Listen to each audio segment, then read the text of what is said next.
Sebelum Imam Asy'ari, apa akidah umat? Apakah Rasul ikut Asy'ari? Ya nggak mungkin. Asy'ari baru hidup abad ketiga Hijriah. Kata kawan, ente mazhab Syafi'i, tapi kok akidahnya Asy'ari? Coba, Syafi'i ikut Asy'ari nggak? Saya sudah sering mengatakan pertanyaan begini, pertanyaan yang bisa menjebak dirinya sendiri. Syubhat itu masuk ke pikiran kita, Pak. Dulu saya begitu. Sampai 2006 saya belum yakin Asy'ari sebagai imam ahli sunnah.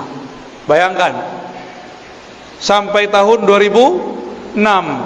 Jangan sampai Bapak tahun sekarang masih belum yakin juga Asy'ari sebagai imam ahlus sunnah. Cukup saya yang terakhir begitu, Pak. Imam Asy'ari itu menulis dalam muqaddimah kitab Al-Ibanah, akidahku ini adalah akidah yang aku riwayatkan dari murid-murid Imam Ahmad. Akidah ini akidah Imam Ahmad bin Hanbal. Ahmad bin Hanbal mengambil akidahnya dari Syafi'i, Imam Syafi'i dari Malik, Malik dari Nafi', Nafi' dari Ibnu Umar, Ibnu Umar dari Rasulullah sallallahu alaihi wasallam. Sebelum Imam Bukhari, orang pakai hadis apa? Imam Bukhari, tahu Imam Bukhari? Lahir akhir abad kedua, wafat pertengahan abad ketiga. Sebelum Imam Bukhari, ikut sunnah lewat siapa? Lewat Imam Syafi'i. Imam sunnahnya Imam Syafi'i. Coba lihat gelarnya Imam Syafi'i, Imamus Sunnah. Keberhasilan seorang guru jika muridnya lebih populer darinya, lebih terkenal dalam hadis darinya. Imam Syafi'i punya murid Ahmad bin Hanbal, Imam Syafi'i punya murid Al-Qarabisi, punya murid Al-Humaidi, mereka punya murid namanya Al-Bukhari. Al-Bukhari lebih terkenal dalam hadis daripada kakek gurunya Al-Imam Syafi'i. Walaupun Bukhari punya kitab Tauhid di Sahih Bukhari, tapi yang lebih terkenal sebagai Imam Tauhid adalah murid dari muridnya, yaitu Imam Asy'ari. Imam Asy'ari itu berguru ke murid-muridnya Imam Bukhari, maka akidahnya sama. Saya pastikan dan saya jamin akidah Asy'ari itulah akidahnya Bukhari. Saya tanya lagi, sebelum Bukhari kalau ikut sunnah lewat siapa? Ini yang disebut sanad. Jadi jangan kebalik-balik. Kenapa kita nggak ikut akidah Syafi'i saja? Ya, Imam Syafi'i tidak menulis risalah dalam akidah, tapi pernah mengkalamkan tentang akidah.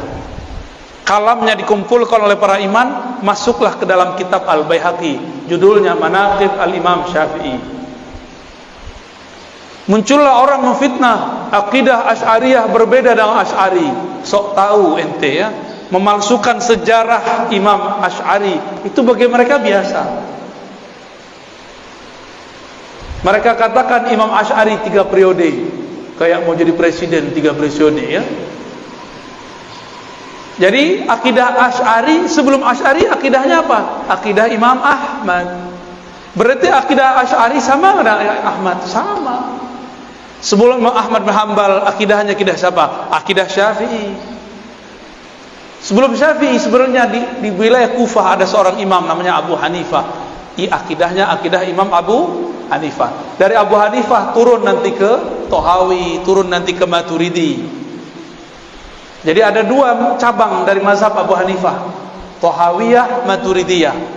Cuma mereka tidak tinggal di ibu kota umat Islam, yaitu Baghdad. Makanya akidah mereka tidak sepopuler Imam Asy'ari. Imam Asy'ari tinggal di Basrah, hijrah ke Baghdad, menjadi imam ahlu sunnah di semua wilayah. Kenapa? Kalau Indonesia kayak Jakarta, kalau Malaysia kayak Kuala Lumpur. Karena dia terkenal di ibu kota negara, maka namanya masuk ke mana-mana. Dulu belum ada YouTube, Pak. Ya, kalau ada YouTube, mungkin Imam Tahawi bisa jadi lebih populer. Imam Maturidi lebih populer mungkin. Tapi tetap saja Allah populerkan, walaupun belum ada YouTube dan Facebook ya. Hebat nggak tuh Allah? Sebanyak itu imam kenapa cuma 3 imam ini yang Allah populerkan akidahnya? Dari 3 itu kenapa cuma 2 yang paling tegas? Dari 2 itu Asy'ariyah kemudian mewakili 3 itu.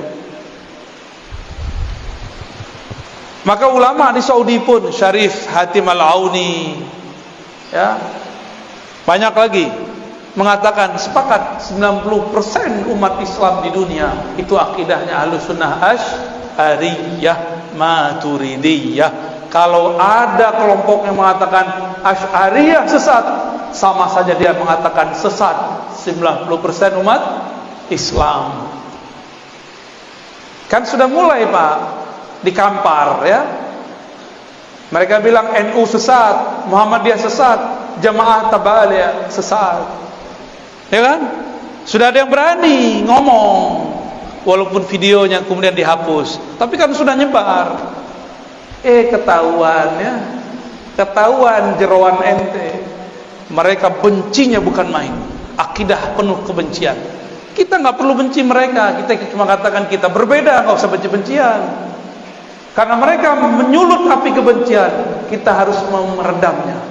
Karena banyak orang awam pun terbakar oleh kebencian itu dan salah faham. Terjawab Pak? Alhamdulillah. Cukup?